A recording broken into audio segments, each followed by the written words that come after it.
पकड़े जाते हैं, मारे जाते हैं, छोड़े जाते हैं, फिर काटा। एक दफ़ा 3 ठोर पकड़ गए, रुपये दिया, थाना में ले जाके बंद की पुलिस। दरोगा जी आए, चाय पानी कहते कि पट्टा उठाए। जब पट्टा उठाए चले मारे तो तीनों बैठे रहे। तो मैं एक बहुत चालू रहे, बस झट से रुमाल बिछा के नियत बांध दी, अल्लाह अकबर, और 2 ठोर से धक्के बैठे रहे।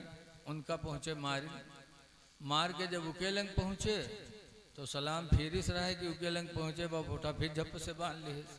तो दरोगा जी बाहर से बेचारे लौट गए। फिर उन्होंने दोनों जुट गए, इनका दोनों मारे उकेलंग जाए तो क्या नमाजें नहीं खत्म हुए, सलाम फेरे कि फिर बांधे ठाड़।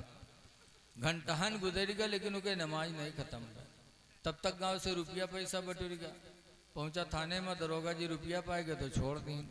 जब छोड़ी तीनों गांव में आए तो दोनों का गरियाव है, कहीं सार कब के नमाजी होगा रहे के सारे घंटाहन नमाजें नहीं खत्म है।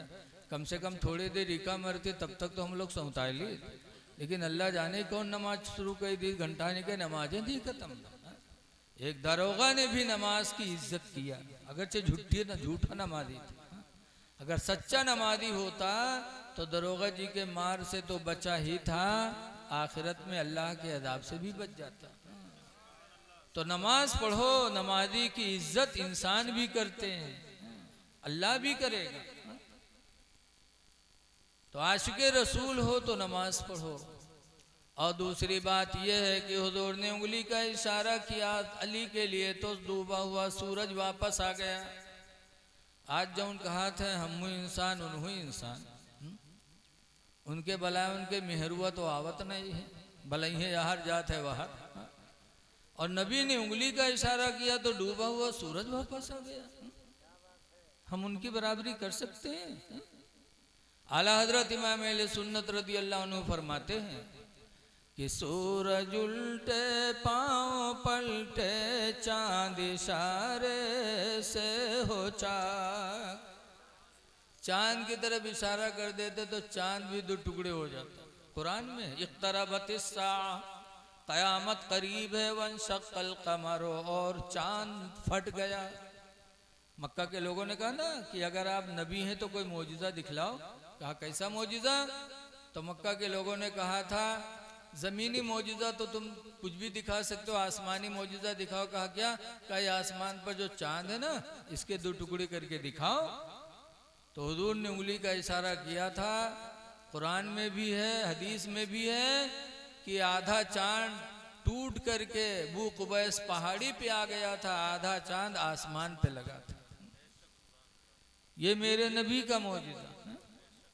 सूरज उल्टे पांव पलटे, चांद इशारे से हो चाक। सूरज उल्टे पांव पलटे, चांद इशारे से हो चाक। अवंद नजदी देख ले ताकत रसूलुल्लाह की।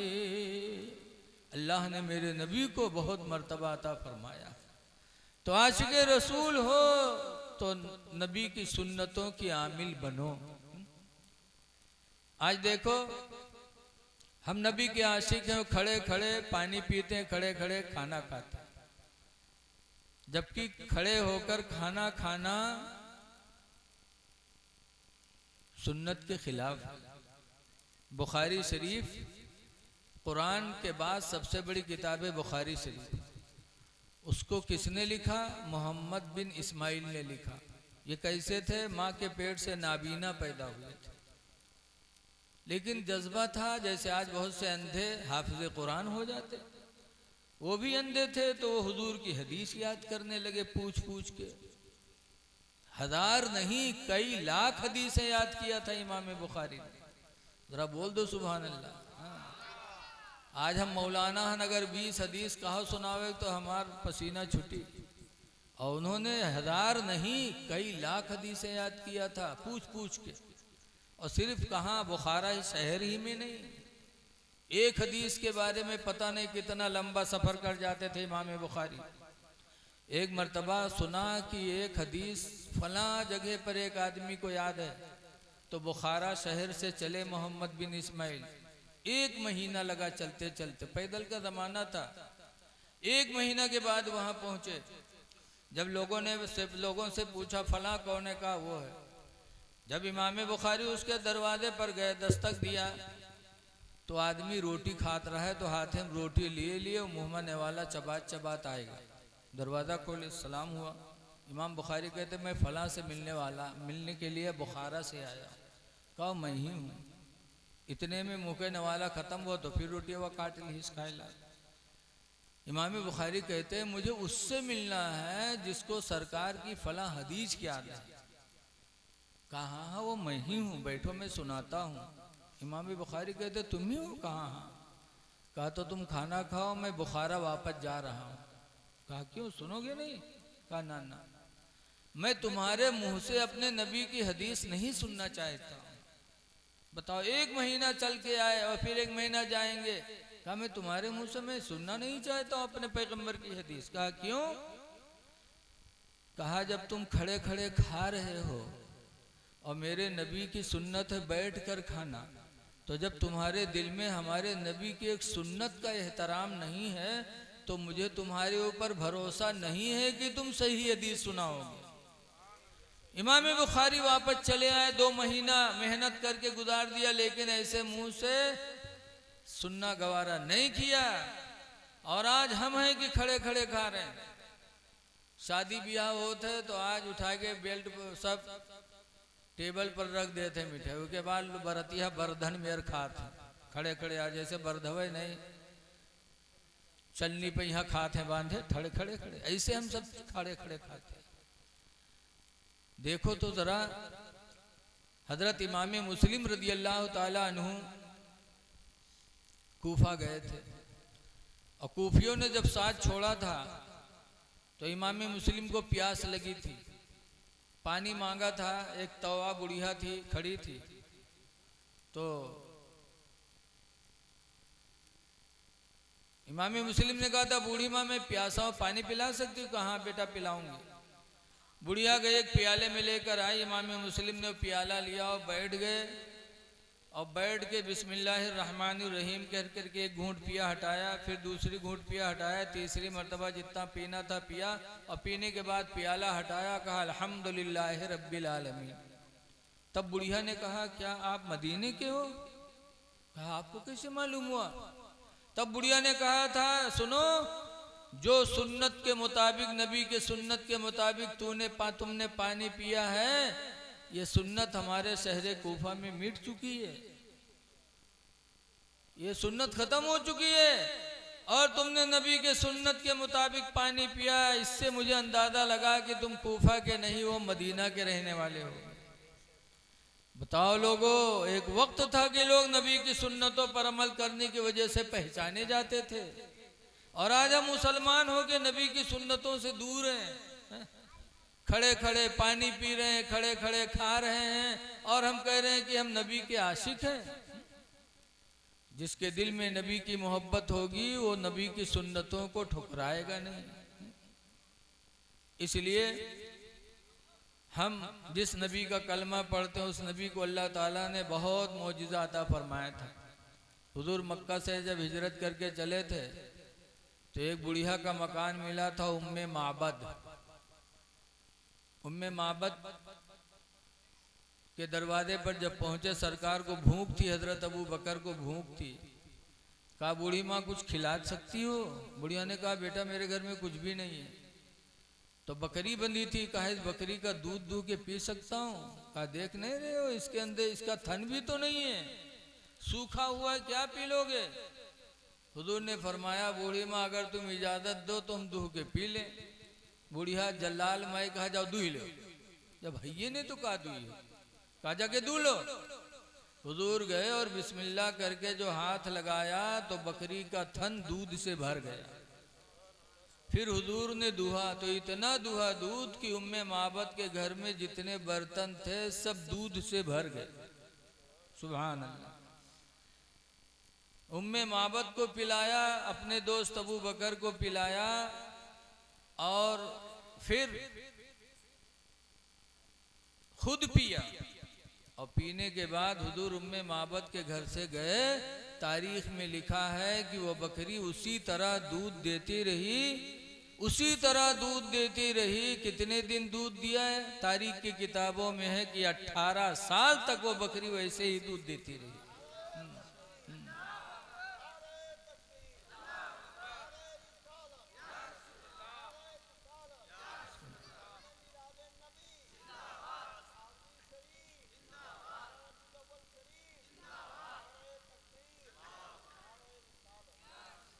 अच्छा, ये आप लोग बताओ, बकरियां कितने साल तक जिए थे?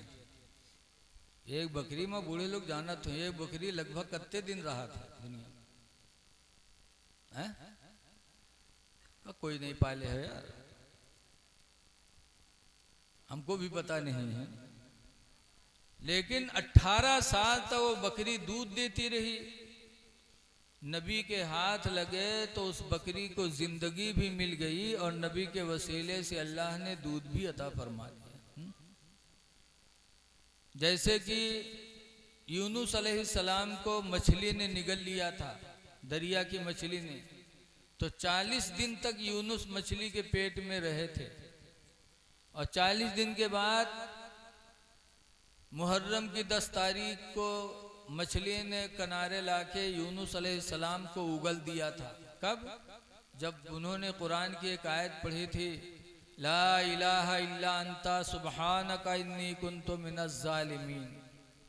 इस आयत को जब यूनुस अलैहिस्सलाम ने पढ़ा था तो अल्लाह ने मछली के पेट से निजात दिया और फरमाया, यूनुस अगर तुम ये आयत करीमा न पढ़ते तो मैं क़यामत तक तुमको मछली के पेट में रखता और तुम्हारे वसीले से क़यामत तक मछली को भी जिंदा रखता। तुम्हारे वसीले से क़यामत तक तुम्हें मछली के पेट में जिंदा रखता, तुम्हारे वसीले से मछली को भी जिंदा रखता। ये अंबिया थे जिनकी शान बहुत बुलंद है, हम इनकी बराबरी कभी नहीं कर सकते। यूसुफ अलैहिस्सलाम जब मिस्र के बादशाह बने तो सूखा पड़ा। कितने दिनों तक? 7 साल तक। 7 साल सूखा पड़ा तो बादशाही खजाने में जो गल्ला था कोटा वाला बांटे लगे। बांटते बांटते 5 साल में सारा गल्ला खत्म हो गया और सूखा के 2 साल बाकी। अब मिस्र वाले कैसे जिए? तो लिखा है कि मिस्र वाले जब भूख से परेशान होते, एक जगह जमा होते, यूसुफ अलैहिस्सलाम जाते, भाई यूसुफ अलैहिस्सलाम का हुस्न देखकर मिस्रियों की भूख भी खत्म हो जाती, प्यास भी खत्म हो जाती। तो 2 साल तक मिस्र वालों ने यूसुफ अलैहिस्सलाम का चेहरा देख देख के गुजारा था। बताओ, नबी की शान है बुलंद कि नहीं बुलंद है? उनकी तरह कोई हो सकता है? हमरे तुमरम कतनो कोनो गोरहार हो और भूख लाग हो तो के चेहरा देख के भूख खत्म हो जाए, चाहे जत्ता गोरहार हो। 1-2 दिन गुजार ले हो के हुस्न की मोहब्बत में, तक चौथे दिन तो बिस्तरा पकड़िन ले हो, चलने की हिम्मत नहीं रहेगी। अंबिया की शान अल्लाह ने बहुत बुलंद की है।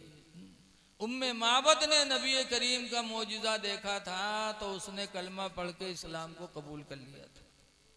एक ज़माना वो था कि नबी का मौजिज़ा देखते थे तो इस्लाम लाते थे, और आज मुसलमान होने के बाद नबी के मौजिज़े का इनकार करते। ये अपने अपने नसीब की बात है।